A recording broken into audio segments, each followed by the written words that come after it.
Hey, good afternoon, everyone. Thanks for joining us this afternoon. This grid talk, we're delighted to be joined by Altus. And this one's titled Navigating the Sea of Change, which is from their recent white paper. We're going to go through that in detail, and there's good focus on methodology, hence the sort of natural partnership we have between Altus and MethodGrid. Obviously, I think most of you have attended GRIDtalk before, but for those that are new to it, it's kind of our sort of MethodGrid's way of just giving back, really. We're just really focused on sharing best practice in terms of the topic of P3M capability development. We run these kind of sessions monthly. For those that are interested in sort of previous grid talks we've done, they're on our YouTube channel, so you can access them via that. There are some really good ones. The sort of one about best practice playbooks and AI was very popular. If you're completely new to Livestorm as well, just to get you familiar with it, there'll be time for sort of questions at the end. So just use the questions tab or the chat tab just to leave your points there, and we'll pick that up at the end. And the team will respond to some of the conversations as we go through the session. Just as a little bit of a signpost, and we do this every session, just teeing up the next session. So, and we'll put this in the chat now so you can sign up. So the next session will be on the 2nd of November, which will be with Network Rail. And that'll just be going through the Digital Pace project, which is a sort of read-only platform that we're building for Network Rail. Apologies, there's no grid talk in October. It's just that we've got the Senior User Forum in October, so we're quite packed in terms of events, but I'll come on to that at the end. So just introductions. I think most of you know me, but for those that don't, so I'm Pip Morpeth. I'm the Head of Professional Services for MethodGrid. John, Ash, if you'd like to do short introduction. Thanks, Pip. Yeah, John Harris. So yeah, as I said, principal consultant with Altus. I've been with Altus for about a year and a half. But about 16 years delivering change projects in banking and investments. That's about it from me. Yeah, and hi, my name's Ash McVeigh, so I'm the Head of Project Management and PMO at Altus. I'm approaching 3 years next year with the organisation. So just catching you up, John, I'm 14 years in financial services program and project management. My main role at Altus is to develop our practice and specialism of delivering change for project management and PMO, the quality, the execution, and our teams, which is great to be involved with MethodGrid. Cool. Thanks, guys. Guys, for those that are sort of new to MethodGrid, I'll just sort of run through the kind of shared problem statement that we help clients with. Obviously, the main problem that we help clients with is just reducing the cost of poor quality that comes from inconsistent service project delivery.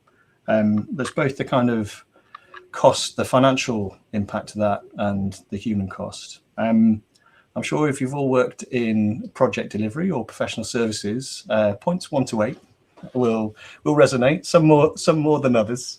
But the big sort of so what for us, and I think probably the greatest leadership challenge you're going to face is trying to reduce cost of poor quality, because really it requires a sort of systematic approach to it. And the so what to it is there's 4 key points that we believe massively contribute to cost of poor quality, which is you've got to provide clarity of method. You've got to put in some basic guard and guide rails for teams to follow.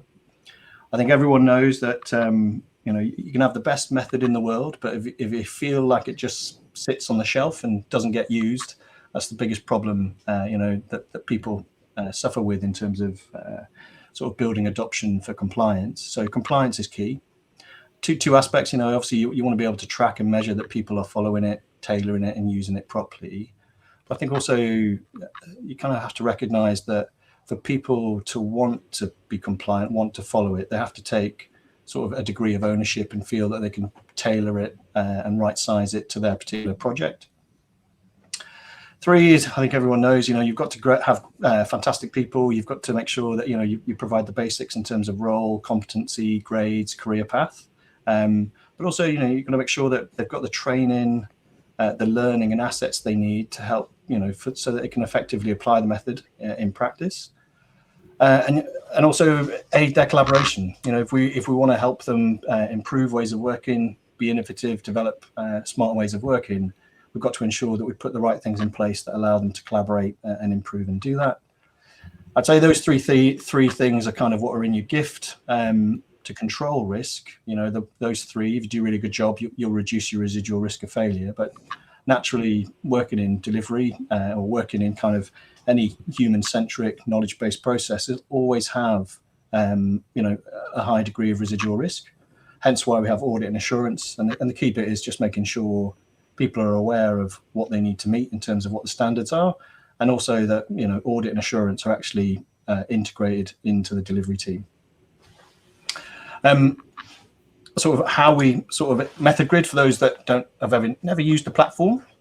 Obviously, the platform allows you to build your kind of enterprise delivery playbook. It can be, this is our project delivery playbook. This is how we do procurement. This is, how we do specific consulting services.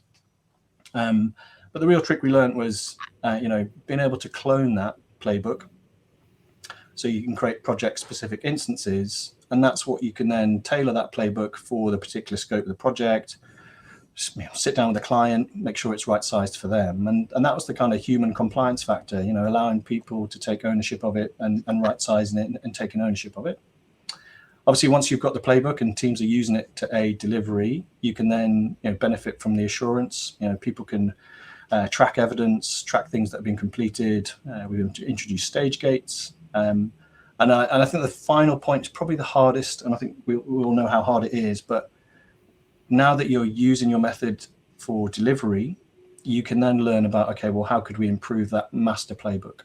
What does the next iteration benefit from that collected knowledge? And it is hard, but just helping teams just either make small changes or improvements ongoing throughout the year is the drive. And it's just little changes, little tweaks, but getting that behavior demonstrated that the next clone or the next copy of your playbook, everyone benefits from that collective knowledge and improvement.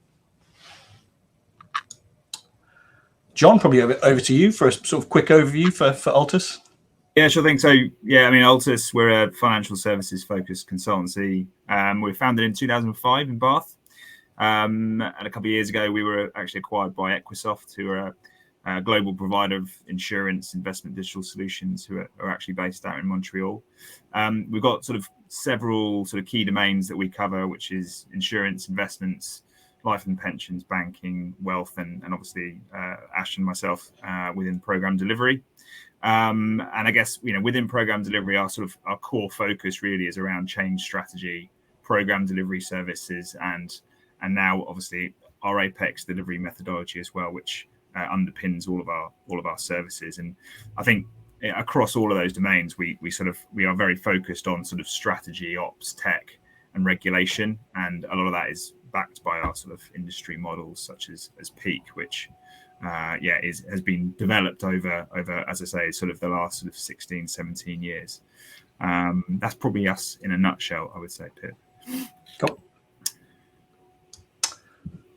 Yes, John, do you want to give people a bit of background about sort of navigating the sea of change? Yeah, no, sure thing. I mean, and I think it's probably worth just giving you a bit of context to it. So, yeah, I mean, fundamentally, we sort of looked at this back in Q1 of this year, and fundamentally, the problem statement we were looking at was, we're in a world where the only constant really is change. We constantly see organisations navigating sort of fairly complex and evolving business landscapes. In the last 2 or 3 years, in particular, sort of post the pandemic, there's been a hell of a lot of transformation activity where organizations are trying to address sort of long-standing operational efficiency, look at embracing new technologies. You've got Gen AI, machine learning, obviously, that have been around for a while, but people are starting to now really capitalize on that new sort of angle to it. There's regulation continually sort of, being grappled with, getting a competitive edge, etc., and shifting pressures, obviously, geopolitically. Now, despite all of this change going on, and even with sort of modern day sort of delivery approaches, cutting edge tooling, etc., we still see this trend where change initiatives are still failing with a number of these organizations. Hence the quote there that Bain actually stated, which is pretty well known. Most people have seen that stat probably before, but we felt that this is something we needed to pick into. So we wanted to really just sort of get under the covers of this really, and start to understand why is it that a lot of companies do struggle when it comes to delivering large scale change. And I think it's fair to say that there's no you won't be surprised here, there's no definitive answer, but success depends on a number of variables, each with their own sort of complexities and nuances, when it comes to project deliveries. But we came up with sort of 6 M's really, and I can sort of high level I'll run through some of these, and I think the first one really, as you say, is mission. And it's that vision setting by executives. That can feel very distant, very unpersonal to those lower down in the organization. So making that very tangible, making it repeated, getting it out there repeatedly, ensuring people are energized and empowered by it, and doing that sort of secondary vision setting, we found was very important, and to increase that sort of inclusivity. Mindsets, unlocking mindsets that are very resistant to change, understanding those nuances behind people that have deep-rooted sort of, adverse reactions to change is important, and challenging those assumptions. Mobilizing, obviously, projects in their own right, capitalizing on things like hybrid working to be able to have big global teams, complex teams, ensuring that we're sort of recreating what was face-to-face, sort of a face-to-face environment, 3 or 4 years ago, now needs to be, a hybrid model where collaboration, whiteboarding, using tools that can do that to replicate that is now really important.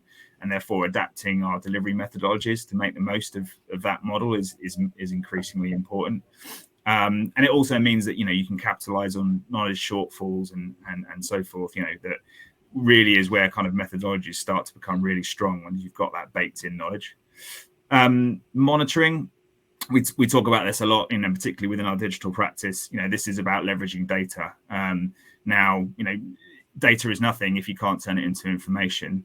So really the key here is about how do we better use data and analytics to actually drive project success as well, because it's not heavily used. We do a lot of looking back and saying, why did that project fail, but we don't necessarily use the actual data to inform us and instruct us going forward.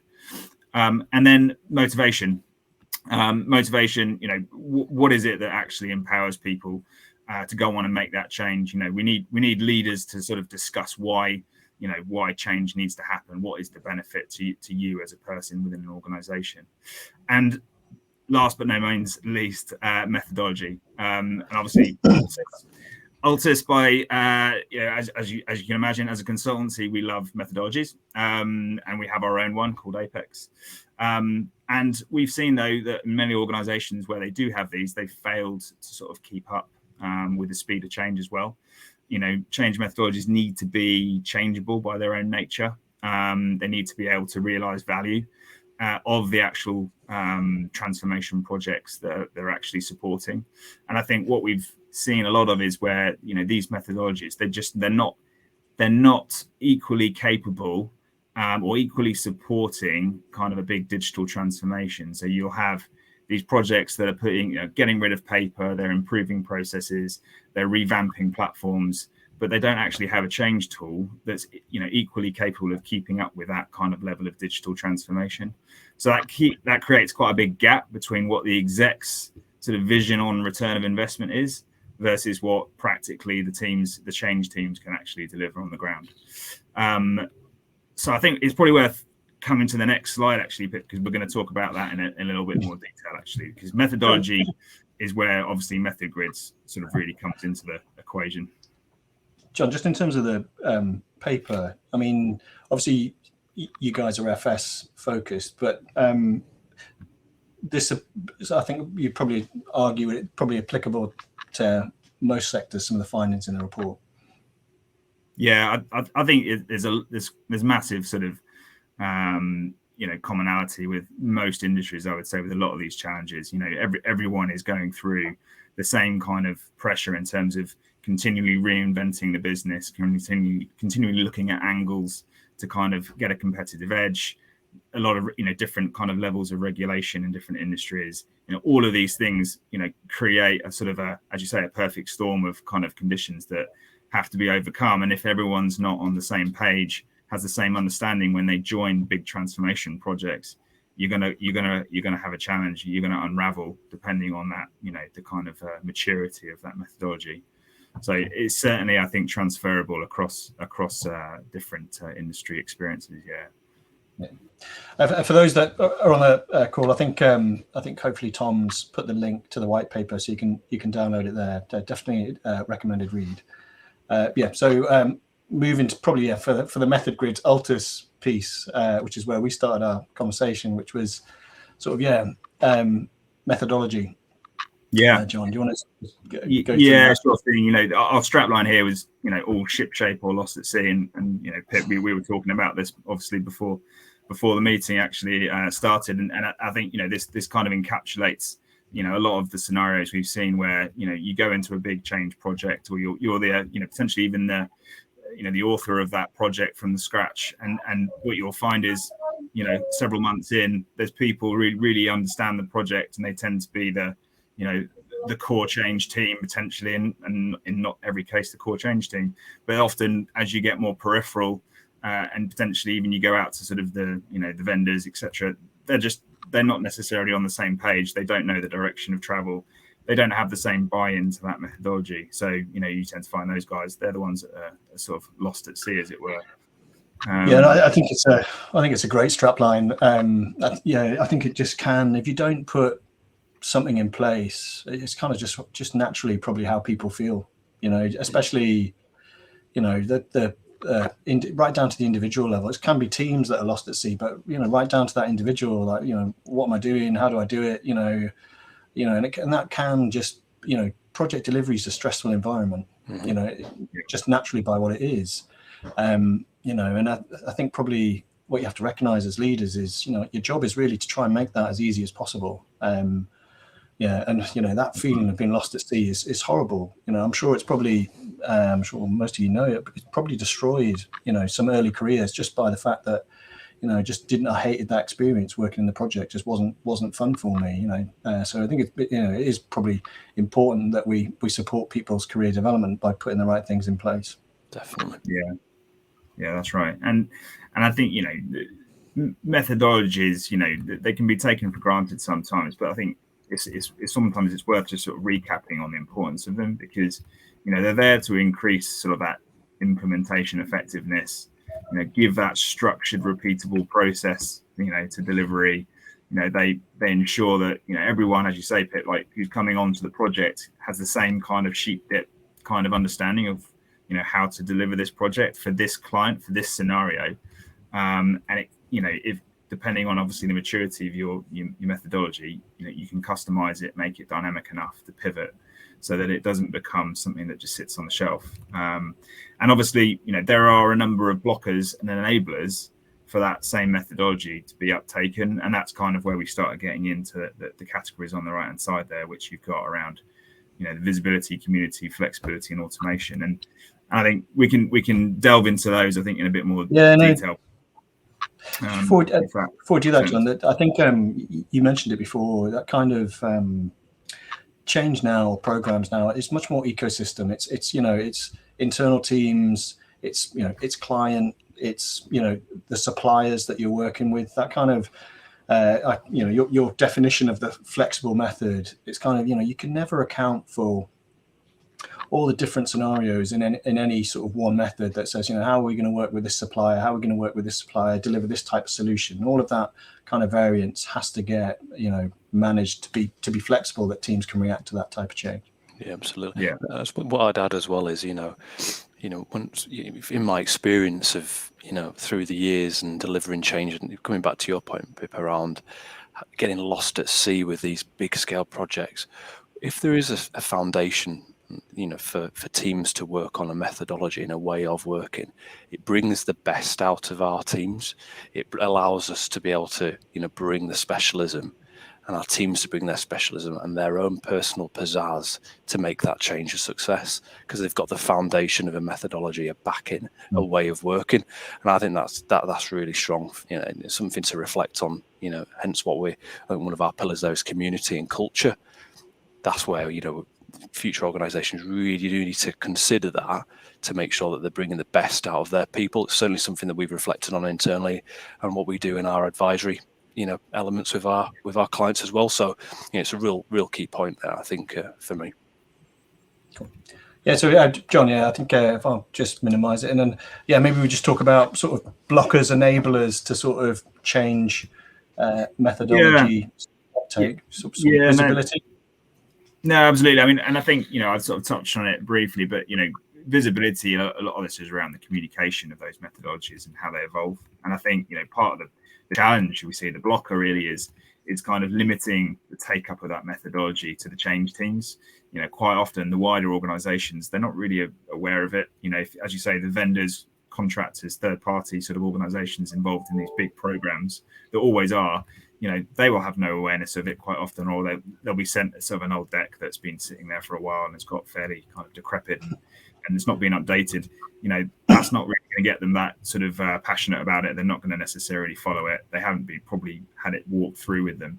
So, the enabler side of this really is around how do you actually sort of, enhance that sort of those communication channels, make them more varied, make them targeted so that, you're able to actually build some momentum around it and actually test out how people interact with it and how their understanding of it.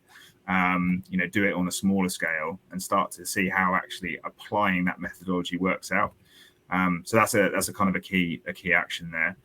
I think coming to the community point, and Ash mentioned, obviously, as you say, getting the best out of our people. I think one of the key blockers we often see is really sort of knowledge hoarding. Knowledge is power to some people. They can empire build within organizations, and obviously that means a reluctance actually to kind of share the intel, share the knowledge that would actually make a methodology really powerful and strong.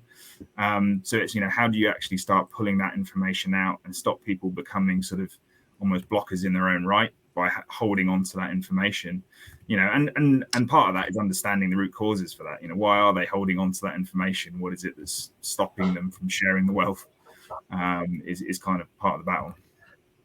Yeah, John, probably from Altus, I think you probably, because I know Kev quite well, and Kev probably gave me the best interview question we ever ask anyone, which is, I'm sure you probably got asked it when you joined Altus, is it's the one question just you ask is, look, can you give me an example where you built capability, left it behind?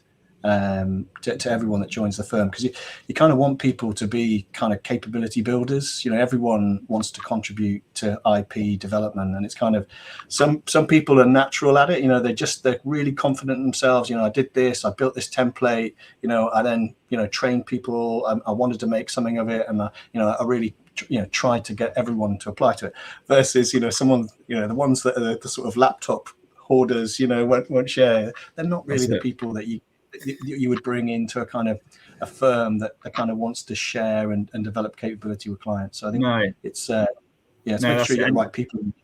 Yeah, that's right. And even for those who are, as you say, maybe reluctant or don't feel like they've got the right platform to provide that knowledge, part of particularly intelligent change delivery platforms is you're giving people that platform. They can start to download their what's in their head, their experience onto a page and have people interact with it. In a 2D model that can get lost in big slide decks, but if you can start to bring it to life, that's a bit of a game changer. And I think that's what those platforms can obviously do if you get a robust platform around your methodology.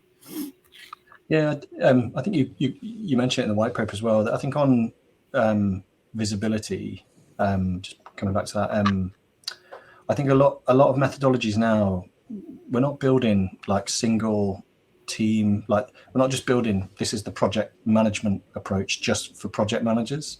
It's now, most people now are building kind of what we call sort of enterprise sort of delivery methodologies, which, it brings together, okay, well, this is how we deliver the project. This is architecture. This is business analysis. This is how we do business change. This is how we do business readiness. This is how we do, IT service design. I think the visibility now is much more that everyone that's involved in change understands their sort of role within it and can contribute to it. It's like, I think visibility is making sure your methodology is kind of becoming more inclusive in building it. That's right. I agree more. Yeah, I'd also probably throw in, and sometimes it's missed and it's hard, when you build methodology. I think one of the things that people will you've got to train people in it. You've got to make sure that there's no perceived risk for the individual for them to be able to apply it and use it. You've got to build their confidence in it so that they can actually apply it. And I think that's you can blame yourself for, I don't think people are using it. Well, if you've not sort of enabled them and build their confidence that they can apply it, that's probably one of the biggest blockers you're going to have, because humans, we don't like risk. So it's perceived risk to their career in applying it. You've got to build that confidence in it. No, that's 100% it. And I think then moving on to sort of the flexibility element to it, I think that's it. That kind of feeds in there as well. Typical methodologies in the past have been very rigid. They've been very sort of 2D, and as you say, those are the ones that they're not particularly well balanced for sort of practical use. They can be overly detailed or lacking detail, and therefore too open to sort of interpretation. And therefore, if you're not guided through that and you're not taken through what that means for your area, as you say, whether it's architecture or whether it's program delivery or whether it's business readiness element to it, you're going to struggle to actually use it and really feel that it's going to add value to the way you deliver. And I think, the key enablers, as you say, therefore, are really about how do you make methodology kind of more of a sort of a playbook focus that is fine-tuned to the use case that you're trying to deliver change against, and factoring in all of those services, as it were, that are kind of going to be involved in some shape or form, so that they all know how they fit into the puzzle. And obviously align that to, aligning those playbooks to real life use cases is key, and kind of reevaluating it. So that's I think there's two. For flexibility for me, there's kind of two behaviours that we kind of look for.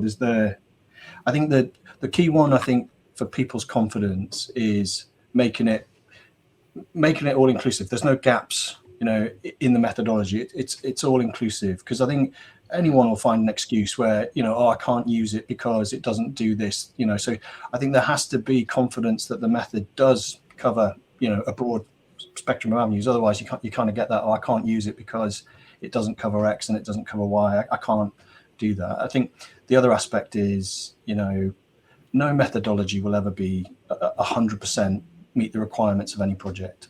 At best, you're aiming at 80%.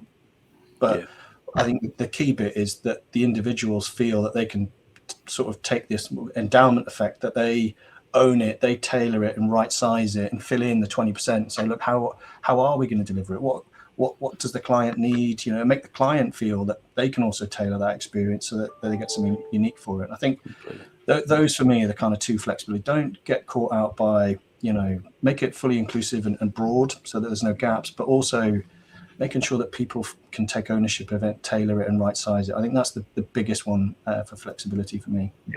Yeah, agreed. And what was that? Automation, yeah.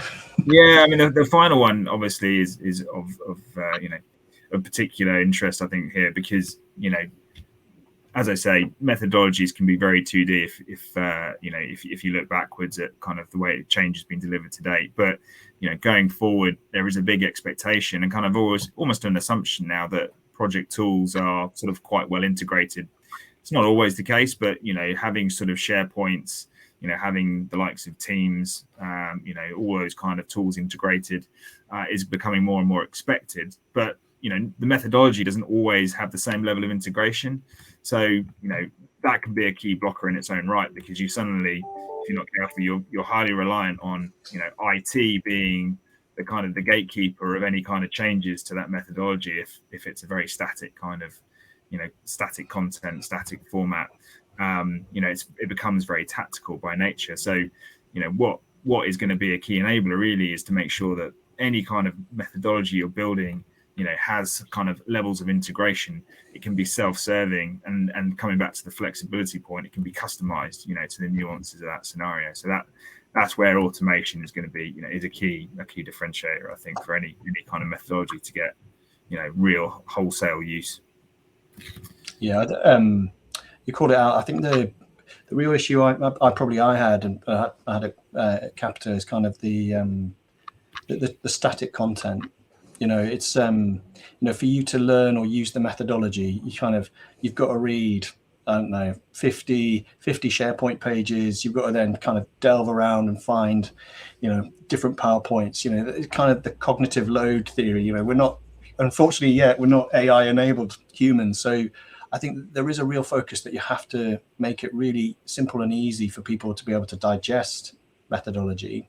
And I think that's where some of the kind of static content platforms are difficult. It's kind of, I've got to read this, then I've got to navigate to this, then I've got to read this PDF, then I've got to find this. It's kind of like, well, where am I? And that's really difficult to get teams to actually, be clear on about how actually we deliver this project or deliver this change. So I think there's a bit of making it much easier to digest and use.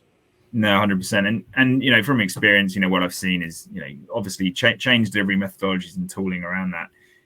They don't have a business case quite often in their own right that stacks up quite as nice as here's a new product, here's a new proposition, here's a new process, obviously answering regulatory kind of demands, etc.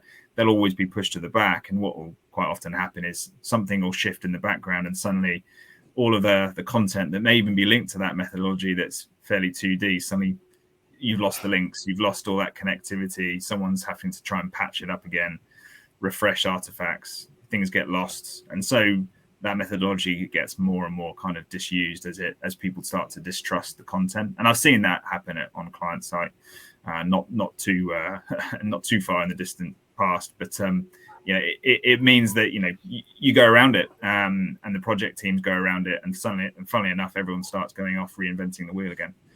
I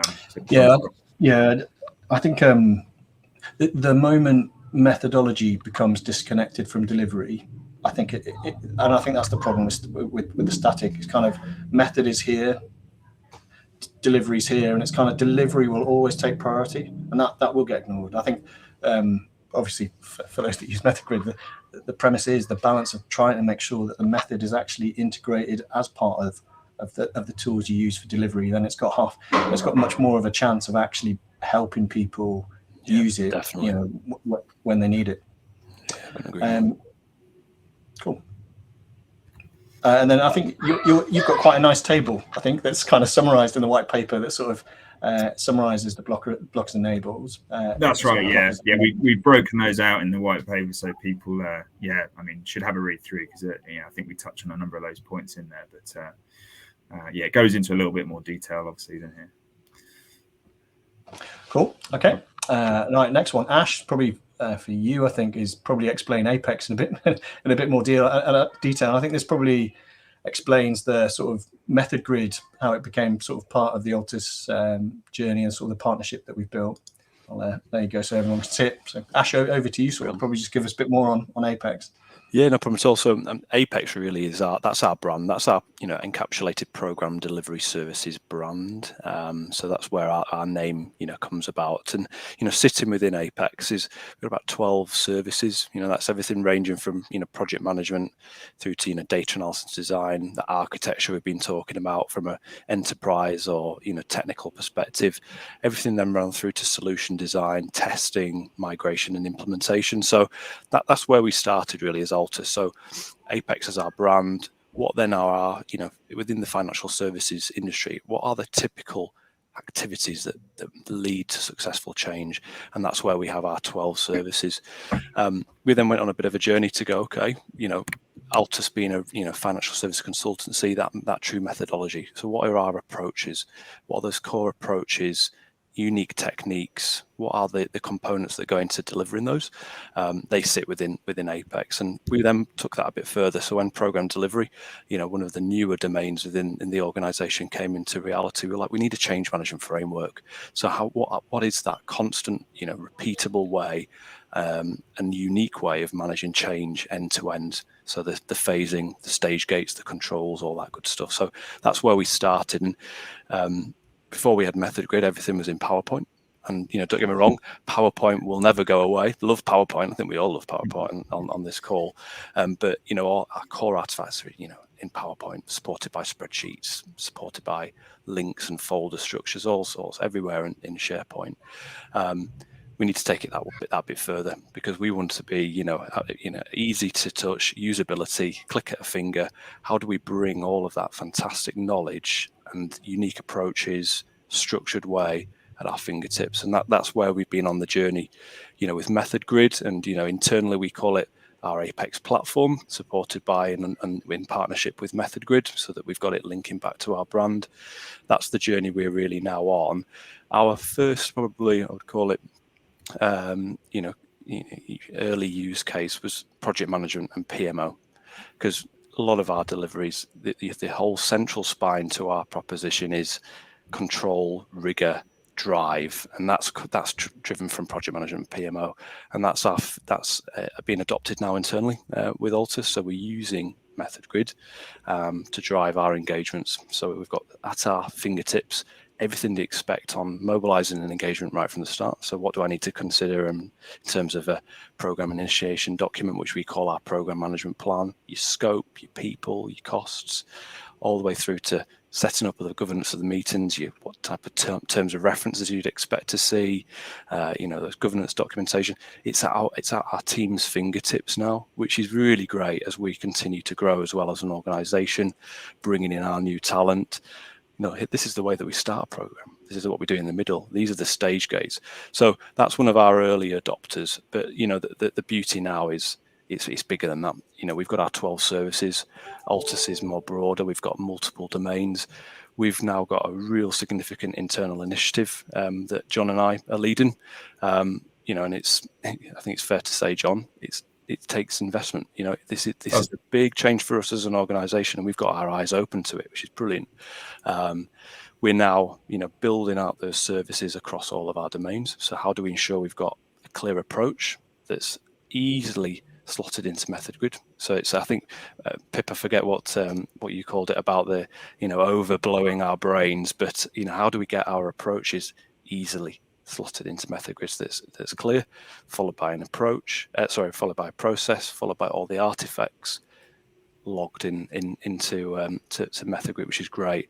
And then when we've done that, and we're talking probably into next year, we will have our next piece, that enterprise level playbook. So a transformation change end to end. But some of our clients big at the moment on investing on new platforms, so the new technology, which may require a migration, which may require a significant set of implementations. What does that look like end to end? And we've started with the apex of our our brand, our services, and our approaches, our tools, our methodologies. That then comes into our enterprise level playbooks, which is really exciting. And it's great for us to use it internally, but when we sit down with our clients as well, we see these the need for this, and we are now able to explain, if we're going to do a big implementation, we now have we've got everything documented from how to create an implementation run book. What does that really mean, and what value is that going to give to a client, where we've got to actually, over a period of 6 months' time, have a really, really detailed implementation of people moving here, people being recruited, systems being rolled out, coding going in, migration of XYZ. We're getting there, and this is the beauty of where we've been on a journey. So we're working hard, balancing that with our existing change portfolio. As you can imagine, we've got client work underway, but this is a big investment for us internally, and it's it's enlightening, I think, Ash, isn't it? I think as an experience, I think you're a lot of those blockers and enablers that we talked about earlier with getting sort of these methodologies in place is what we've come up against in several guises, and it's a really useful experience, because it not only helps us better appreciate what our clients are going through, it also allows us to then look at if you are rolling similar methodologies out for clients using a tool like Method Grid, these are the sorts of things you're going to come up against, and this is how we've overcome them. So it's really valuable. Completely. Yeah, I mean, Ash, when I think we did it in March. We started the build of Apex in March, didn't we? I have to say, you guys were an easy translate. You were a really easy translation because you had a lot. You had what we kind of look for. Kind of, you've got a standard life cycle. You know the scope of the services that you want to design for it. It's just literally how quickly can we stitch that together. I think there's a few things that I'd say that we'll probably take and probably may reuse. I think what you guys did with, there's Apex, there's the color of the services. And I only took a snapshot of the playbooks. The playbook's a lot bigger now, but what is really nice is each service, the activities all have their own color.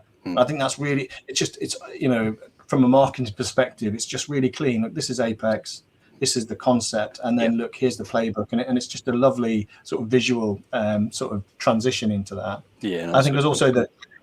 We were joking on how much fun it is with it, but it's really helped improve collaboration in terms of, okay, well, here's our life cycle. How do the different teams sort of interact, and just helping them facilitate that conversation. Absolutely. And I think that is difficult, especially with SharePoint, like with the static ones, because it's really difficult for teams to try and see it visually and try and say, okay, well, this is what I do at this stage. This is what we do at this stage. And if you're trying to trawl through that through endless reams of PowerPoints and SharePoint like artifacts, that is a lost at sea moment, and I think that's probably does inhibit their ability to collaborate. Absolutely, that's it. Spot on, Pip. And I think one of the things you start to find as well when you are building it out for multiple service lines is the amount of overlap and integration and interdependency between artifacts that you're developing as well as the tasks that are generating them. You start to see areas where actually there's teams doing almost the same thing but using completely different artifacts for the same thing, whereas they're not using best practice sort of artifacts or single ones, and you find that there's just a lot of duplication of effort. And this is at a relatively small scale on an internal kind of build out of this. You start to think of how that manifests if you go into a client experience. The amount of time that must be wasted with people searching around, recreating these artifacts for their own little, what they think is a unique, instance, must be mind-blowing, really, if you were able to uncover it. And that could be completely stamped out if you had a sort of a coherent methodology like that in place already. Yeah, absolutely. Yeah. I think the sort of end state for Apex is kind of it can become a kind of white labeled methodology for clients that they can use it. Or I think it's kind of, they've got, some of your clients may have their existing kind of enterprise playbook, but they want the benefit of Apex, to uplift it and modernize it. I think that's kind of the sort of new for us. It's great because for any business, like especially a SaaS business, we want to help you kind of improve operational. But if we can help clients generate sort of new services and revenue from it, then it's a much easier business case for helping clients grow. Agreed. Yeah, it's a way that we can showcase that not just in the PowerPoint how we are going to deliver change on their behalf, but also how we could help and advise you to deliver change better internally. It's just a massive twofold, tool, Pip, which is great. And again, it's just, it comes back to that whole culture and community point. Our teams can really start to, sit behind something that's been developed over time. It's trusted, but further develop it, but also across their teams of peers, our teams of PMs, PMOs, our teams of architects can grow that culture and build it from a baseline discipline to something that we can be really proud of. So I think that's the a key strategic aim for us, most certainly. Yeah. We've seen that a lot. It's kind of Ash. We probably the key there's kind of two key stakeholder groups that we kind of sort of mandate when we do implementations now, which is, I think the first one is HR and sort of L&D about, okay, look, the playbook is actually going to become like a learning asset within the organization. It's going to tell people, it's part of, this is how we do services, let's integrate training courses with it. Let's add video explainers. Let's make it, you open it up. I've got everything I need to help them. So it's especially for early year careers, like the graduates, and developing like the younger grades, like grades 1 to 5. I think that is the the asset. The other one is it's a surprise one is the marketing, because I think you call it out, it's and I think a lot of professional service firms are looking at how they differentiate their proposition. How do you demonstrate to a client that you're gonna not only you've got the competency and capability to deliver, but can you actually help them transfer that capability? And I think I appreciate some firms are a little bit protective. They don't like leaving capability behind with clients, but actually for us it's kind of finding the firms that have the confidence that actually that's the better way to build kind of relationships with clients. I fully agree, Pep. And these are organic, right? They live and breathe these services, the domains, and the content behind it. It's not to the point we keep harking back to. It's not 2D. It's not a one and done. Like this continually evolves. You'll continue to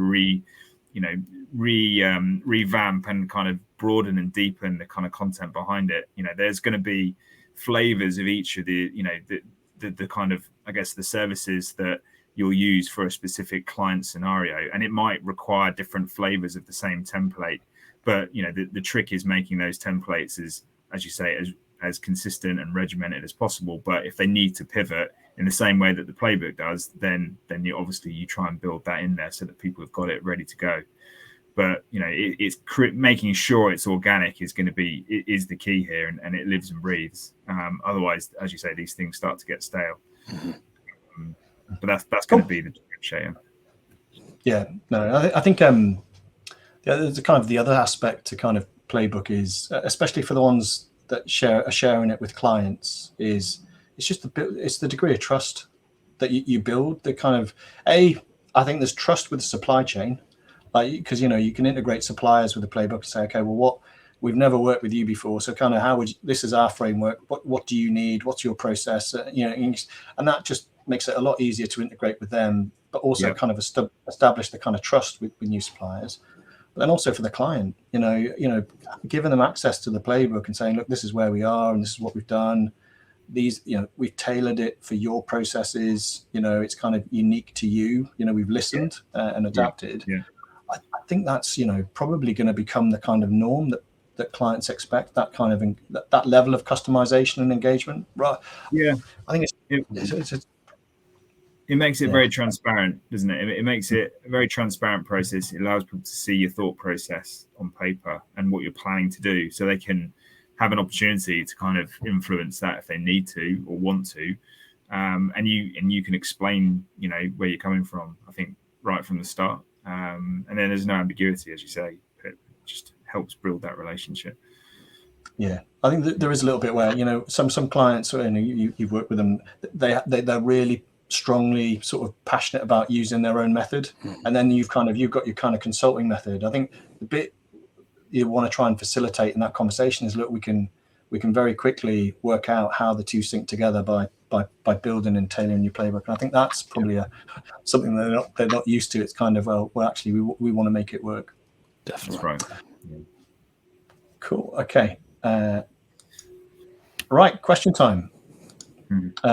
So guys, just on first, Ash, John, thanks for taking us through that. Thanks for this one. Guys, so if you've got any questions, please just put them on the chat.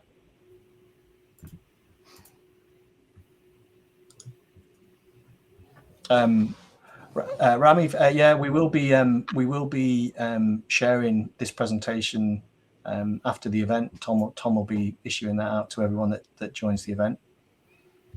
John, I think you had a question about AI when we were chatting before.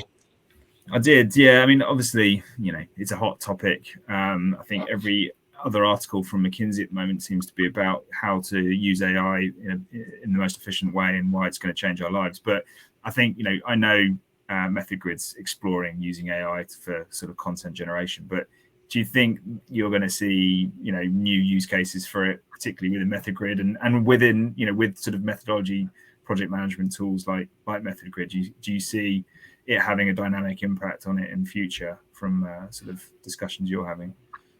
Oh, totally. I think it's, I think all of the sort of knowledge sort of project management platforms are working through how to leverage AI. I think if you don't, I think you're going to be, you're going to be on the scrap heap pretty quickly. I mean, we made the choice probably the back end of last year. We were saying, no, we want to make a strategic choice about basically embracing it and making sure that we can. I mean, our job is to make sure that clients get access to it. And we've done things. I mean, obviously, the AI showcase we did. Was it July? I don't know, maybe June. So GRIDtalk was, some of the prototypes, and we've obviously launched the beta, which allows you to build content using AI. So, if you're building a playbook from scratch, you can use AI to assist you. I think where we are now, and I think we're still in the first wave of kind of AI enablement in some of the tech. I think the next one is going to be the application of large language models for kind of particular use cases. So, I mean, we just announced it, was it a couple of days ago, Project Leap, which is, for us, we're going to explore building a language model to ingest lessons learned. And the key thing we wanted to fix for lessons learned was, you kind of capture them at the end, you read them at the start, and off you go, and you totally forget them. And the bit we're looking at is ingesting them and using machine learning to then pinpoint when's the point you push that recommendation to someone as they're using the playbook. Okay, by the way, this has happened before, and making it much more of it rather than a kind of a spreadsheet pop up that says, here's what we learned, this is the recommendation. Actually make it kind of a learning experience. Make it multimedia. Look, here's a video about what has happened before.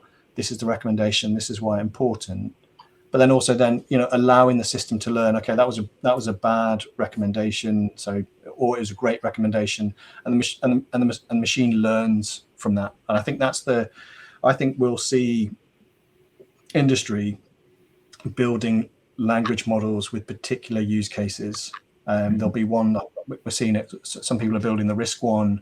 We're going to focus on lessons learned, but I think we're going to see industry collaborations on building language models with particular expertise and use case. Obviously, naturally, I think everyone's waiting for Copilot, which I think will probably revolutionize, I think, a lot of the project management, documentation, engineering once that becomes on stream. So that's probably going to have some massive times ahead. No, definitely.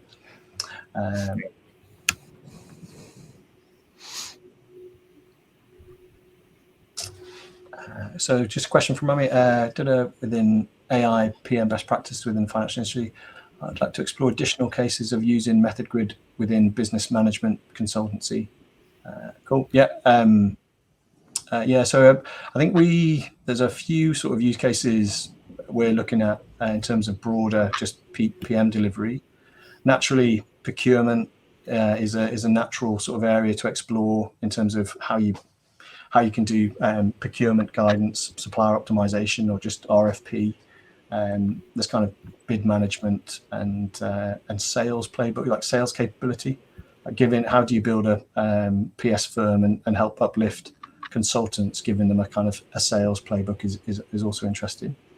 And then recently, probably ISO is another kind of the ISO playbooks. Like, how do I get ISO 9001? How do I take it through and maintain compliance for that? So there's some of the other applications for it. Any plans for international expansion to accommodate overseas clients? There is actually. So we're going to launch Method Grid APAC because we do have clients in Australia. So we are setting up a small sort of office to support APAC clients, and we have a few American clients as well. So we do have international clients, but they're kind of at the moment we are UK based, but we have to establish a small footprint to help just with APAC. It's I've done too many early morning implementation calls and late night calls. So Rachel, our colleague, is actually going to set that up from January. So that's a fantastic sort of launch for us. So looking forward to that. Nice. Sounds good, Pip. Yep. John, in terms of sort of FS, sort of the AI, did you see the sort of financial service clients embracing it yet, or are they still sort of a bit more hesitant? Yeah, I mean, it's a, as you say, tricky subject. I mean, I think, when it comes to sort of advisory services and using AI, there's elements of, investing advisory that logically AI can be quite helpful with. But then it comes down to the ethics and the kind of, how much can you trust the content that's coming out, and how much does that, how would a client, react if they found that, it was being recommended by a tool like Gen AI. So I think it's not a area, I think, I think we'll probably get heavily involved within program delivery, certainly. But I think there are certainly parts of our business in the investment space, we're looking at obviously the tech offerings around that and kind of some of the innovation in that space that no doubt there'll be future papers that we'll be sharing on, exploring some of that experience. But I can't profess to be an SME on it just yet, unfortunately. No, I think everyone's still quite risk averse to it. I do think is what we're seeing at the moment. The big IT security, governance that firms have still got in is still a big blocker, I think, because more needs to be known, and how that can integrate across, the rest of the landscape is what I'm seeing at the minute. Yeah, I think there's also, Microsoft now, I don't know if you've seen it, but they've launched sort of enterprise GBT, and I think that's where what they're now doing is basically partner. The big large organizations, they're going to basically build their own kind of version of the language model, and then they can control exactly what goes into it. That's something that we've been doing with sort of the next release, is being able to, for AI, is basically load up kind of sources of information that you want Method Grid to use. So imagine if you're building a playbook, probably not for you guys yet, but if you wanted to be like if you wanted to build a playbook based around like Reba, or if you were building a methodology on SAFe, what you wanted to be able to do is say, look, I want you to build this methodology, but I only want you to use these sources of information, so you can control its narrative and how it responds. I think that's where you get a much better refined response when you kind of can control the source. That's the bit that we're going to add next, so that you can, for users, you can say, look, I'm building my AI model within Method Grid. I want you to use these sources, websites, text, PDFs as the kind of grounding you, keeping us grounded in terms of not just being generic.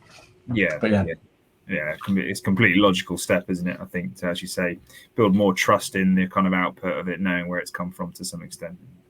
Cool. Limiting the use cases so that you've still got an opportunity to intervene on what that output, how the output is shaped and where it goes and how much of it you use, right? Yeah. I think I think AI also is going to play a role in helping people do delivery.